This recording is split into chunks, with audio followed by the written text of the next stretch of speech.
Ladies and gentlemen, welcome back to another video. Today we're doing a daily dash. We're on the way to the gym. Got my protein shake, my pre-workout, ready to go get some gains. But today we're talking about how much of a decrease we've really gotten as delivery drivers over the past year.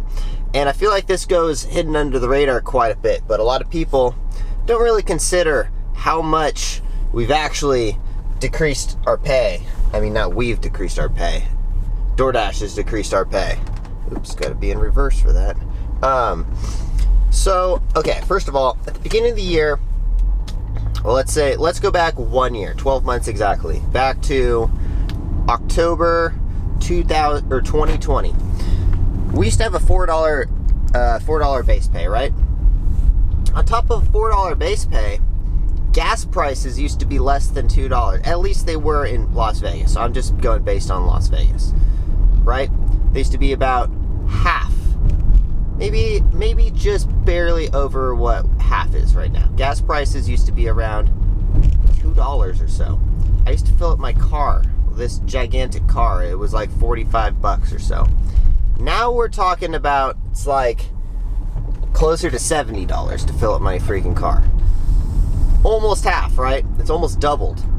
On top of that, Doordash, okay, I consider Doordash like, let's say, you know how when like the politicians say they're gonna, I mean, one side of the politicians say they're gonna increase the taxes for the rich and decrease them for the poor, and then in reality, it just decreases them for the poor. And because if you really understand how taxes work and everything like that, people who own things like businesses and stuff and the ultra wealthy, you don't really get taxed on that kind of stuff, and they're always going to find tax loopholes. And basically what ends up happening is the middle class always ends up paying for the extra taxes. It just gets higher and higher. What are we paying, like 50% taxes now? That's so ridiculous. You pay 50% of your income taxes, you pay 50%, or you pay taxes on your gas, you pay taxes on everything. Everything. You get taxed on this, then you get taxed on that, and you get taxed on this.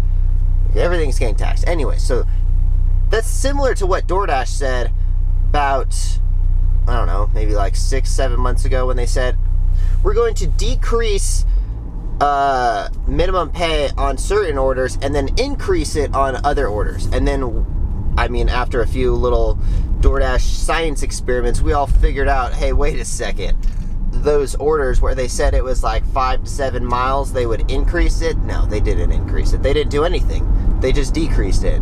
And now they're just relying more on the tip. And it's just like these little secret hidden strategies that Doordash is always implementing to pay people less. And of course that's what they're gonna do, because as more people want to pay, or as more people want to become delivery drivers, which is very valid, the amount of people that want to do gig work now versus go to their W-2 job that they were working before, like everyone wants to be a gig worker, right? Now there's so many people that are doing delivery driving now that it's like the demand for it is like such, there's so many people doing it, right? There's tons of people, there's tons of demand to be a delivery driver, and there's tons of people ordering.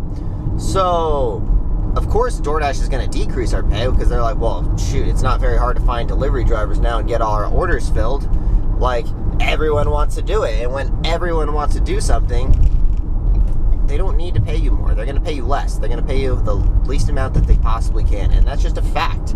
Like, if everyone in the world was an acrobat that was able to do the trampoline wall performances that we do in the shows, I would probably pay everyone a little bit less, because it's like, it's not hard to find them. But it's actually pretty hard to find people who are at the skill level that can do our acts and stuff. So everyone who does our shows gets paid pretty well. Talking like $1,000 for like a corporate gig, and like a couple $100 a day for like long-term gigs. And that's because the demand is high. But in the same field, when you're talking about like dancers and like girls who just do like choreographed dancing and stuff, there's so many girls that do that. Like, there's an endless amount almost. Like, there's more girls that do it than there are positions. So the dancers always end up getting kind of screwed over, and I feel bad for them, but that's the reality of like the demand for girls is like, it's there's not very much demand for it. There's so many girls that can dance and stuff, and they end up getting screwed over quite a bit. And that's the same for delivery drivers, you know? Gas prices are about to go higher. The reality is gas prices have hit $7 in some places in California, especially like the coastal cities, like especially up in like Mendocino area. If you guys don't know where that is, it's like middle of between San Francisco and like the Oregon border. All those coastal cities, we're talking like $7 plus gas prices right now. And I mean, they've always had high gas prices, but usually statistically, I think when prices increase in California, they kind of slowly increase as it goes further east, in my opinion. I'm not like some gas expert or anything, but I am from California. I've kind of noticed a pattern. When something goes up in California, it kind of goes up in Vegas, and then it kind of trickles out a little bit from there. But what can you do about this?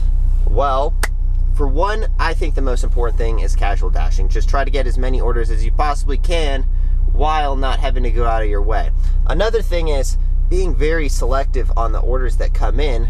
I know a lot of people are going to say like, well, all I get is crap orders now anyways, because supposedly all the top dashers are supposed to be getting all the good orders, but I don't think that's true. I think that's just it's just a little scheme that Doordash is playing in order to get people to accept all the crappy orders. And it works, because the amount of people that I see in my comment section that say that they're top dashers and they're not getting any good orders, it's ridiculous. So it's whether or not, maybe every once in a while you get like a good order, but that doesn't make up for all the crappy orders that you took. It really doesn't. Like, I wouldn't take a bunch of gigs that pay 20% of what I should be making to every 5th gig get the actual pay that I should deserve, you know? So it just doesn't make any sense, and a lot of people just gotta, at least there's a lot of YouTube channels out there that are promoting tips and like what's happening, so that way people can stay informed. But the reality is most gig drivers don't watch YouTube videos, and they don't pay attention to the gig community, and they're just out there getting screwed over. So the reality is this is it's a job that there isn't a lot of demand for it. Like, there's a lot of demand for people wanting to do it, but it's not hard for DoorDash to replace people. Everyone's expendable. That's the reality of it. No matter how good you get at gig driving, there's not going to be there's no pot of gold at the end of the rainbow, right? As soon as you finally get there, all you're left with is a broken down car. And people got to really take that into consideration when they're thinking about being a gig driver.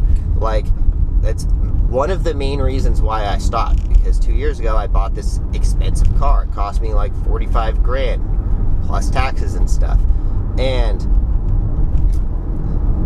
I was just looking, I was like, man, I'm devaluing my car way too quickly. If I was going to do this seriously, and I am kind of seriously considering getting like a beater car, just like something that's like 3 grand, just to drive around whenever I need to do like bullshit trips to California that I really would rather save the miles on my car and stuff. Might just buy like not a Prius, but still got to be something kind of fun to drive. Anyways, what are you guys driving? Comment in the comment section down below. Let me know what kind of car you guys are driving as a delivery driver, because I'll tell you what, this Ford Explorer Sport 2017 is not ideal for delivery driving.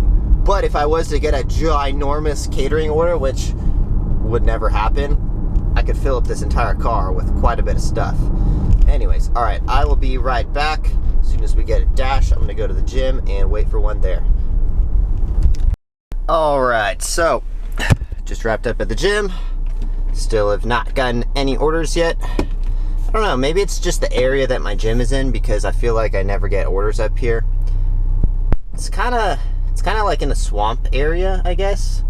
But anyway, so we got one week left in Florida, and honestly, I cannot wait to get out of here. Not that I don't like Florida, because I absolutely love this place, but it kind of just sucks being away from my cat, to be honest. Being away from my cat, and oh my god, we got an order, but we are definitely not taking it. 9 miles for $9, the complete opposite direction that I'm going. So even though it it contains alcohol. If the miles are higher than the dollar, that probably means there's definitely not a post tip.